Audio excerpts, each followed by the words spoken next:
বাবা মানে হাজার বিকেল আমার। কেমন আছো বাবা তুমি? এখন আর আগের মতো তোমার সাথে গল্প করতে পারি না। এখন আমি সংসারী হয়েছি বাবা। স্বামী শ্বশুরবাড়ি সকলকে নিয়ে আমার সংসার। সেই দিনগুলো খুব মনে পড়ে।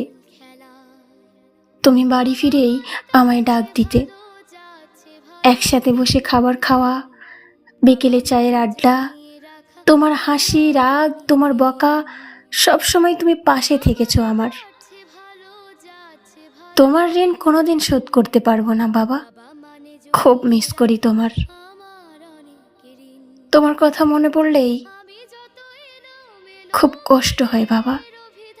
খুব ভালোবাসি বাবা তোমায়। I really love you. জীবনের টানা পড়ে না কিছুই না জানি, আমার গানের স্বরলিপি